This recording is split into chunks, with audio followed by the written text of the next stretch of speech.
I'm on the Palm Cove beachfront on this beautiful, sparkling October 2023 morning. And my name is John Phelan. I've lived at Palm Cove since 1985 and been involved in a lot of tourism and corporate event work over that period. Since I arrived at Palm Cove in 1985, I've always thought that the Esplanade here at Palm Cove should be a promenade. And in 1992, Lee Ratcliffe, who is responsible for the design of the waterfront, as it is today, in 1992 produced a strategy plan that recommended exactly that, the pedestrianisation of the Esplanade. Is there any doubt that if we were building the Palm Cove tourism experience today, that anybody would favour buses, trucks and coaches instead of people between the built environment and the beach? Of course not. So we know the idea is right, we just need to do it. Thanks to the vision of architect Lee Ratcliffe back in the 80s, with the support of Mulgrave Shire Council, Williams Esplanade was paved and contoured. So this work paved the way for a promenade.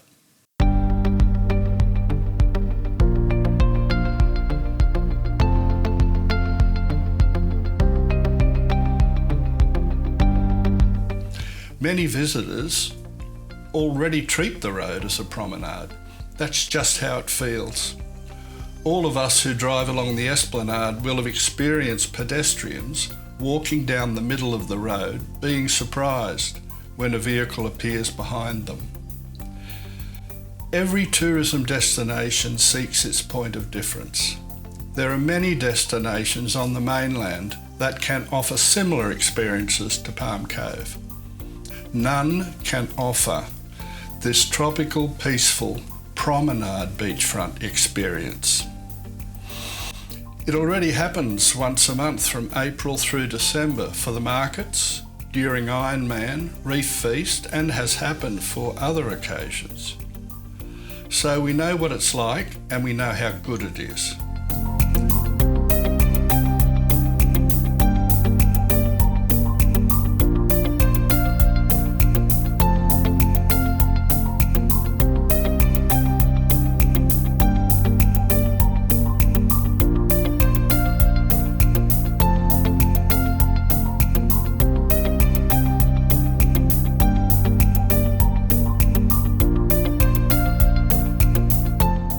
Palm Cove is the beginning of the Wongetty Trail, construction of which is currently underway. The promenade concept engages perfectly with the Wongetty Trail experience and branding. Perhaps Palm Cove branding can further evolve into health and wellness as a priority. That branding is unlikely to fade over time. We're just at the beginning of the personal electric transport device revolution, such as electric scooters, bikes and one-wheels, for example. Adults and children are already weaving their way through the vehicle and pedestrian traffic along the Esplanade. A well-designed promenade would set aside lanes for these devices. Council proposes that the existing path on the eastern side of the Esplanade be widened to 3 metres where possible, so that these devices and pedestrians can safely share this space. Surely anyone who's seen e-scooters travelling on our roads knows that adding an extra metre, where possible, is not going to make it safe to share with pedestrians. One of the worst aspects of the Palm Cove master plan that Council put together is the widening of the footpath. So what do they think is going to happen, say here, when someone on an e-scooter or a bike comes across this section? Are they going to get off their mobility device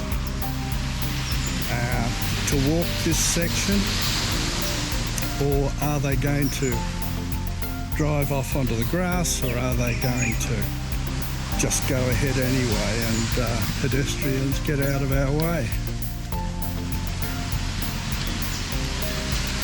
So that's a terrible plan. This area is where people sit under the shade of the coconut palms. Coconut palms and beach almonds and casuarinas on this part of the beach. If the Esplanade becomes a promenade, then that's not necessary. They don't need to interfere with this zone that people love, because the e-scooters and so on will be on a special lane here, sharing this wide, well, footpath really, isn't it?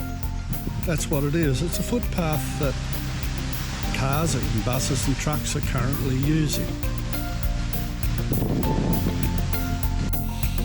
In France and the Channel Islands in particular, petit trains are used to transport passengers around destinations similar to Palm Cove. No train tracks, just little trains with tyres carrying 20 or 30 people. Sometimes it's for practical transport reasons and sometimes for fun and sightseeing.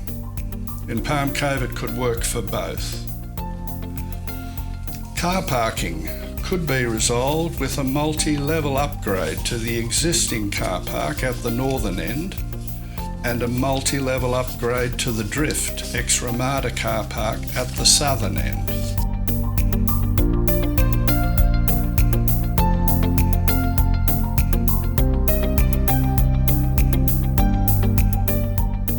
What if the beach disappeared? It's already happened at Clifton, only kilometres away, on the same stretch of beach, replaced by rock walls. A promenade still gives locals and visitors an experience worth coming for. In recent years there have been some serious erosions at Palm Cove, and fortunately, to date, the sand has returned over time. Given the experience of many beaches along the east coast of Australia, there is no guarantee that that will continue. Perhaps a unique vision like this will inspire investors to proceed with tourism-oriented projects for Double Island, Buchan Point and other sites. The best time to do this was 1920, or more recently 2020, before the Amphora Street access behind Island Views and Melaleuca was lost to development. Having said that, the next best time is now, as the proverb goes. Money, a lot of money is required, most likely a public-private partnership of some type, ideally. If council were to look to borrow from its usual source, it may need to justify to the ratepayers putting a project like this ahead of basic community infrastructure across the Cairns Regional Council region. Securing funding from a different source may help to distinguish this visionary yet essential project from other needs. The Northern Australia Infrastructure Facility, NAIF, has recently included community projects like this as eligible for loans and added a further $2 billion to the facility. NAIF, a federal government initiative, is headquartered in Cairns, yet it seems that none of the billions already spent have been in Cairns.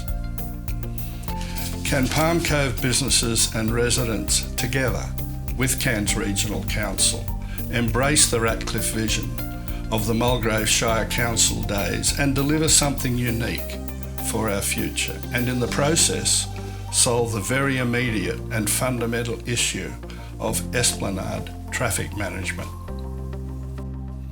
Hopefully you agree that councils Palm Cove Streetscape and Landscape Master Plan is a total waste of millions of our rate-paying dollars. There's no urgency with anything in the plan, except perhaps for toilets down the southern end of the Esplanade. Promenade, hopefully. Assuredly. I call on current councillors to abandon this plan, and I call on candidates for next year's council election to publicly declare their support for a plan based around the pedestrianisation of the Palm Cove beachfront. You'll be on the right side of history, as they say. I've set up a website, palmcovevision.au. You don't need to include the .com, palmcovevision.au. If the future of Palm Cove is important to you, then I encourage you to visit the website and subscribe for updates.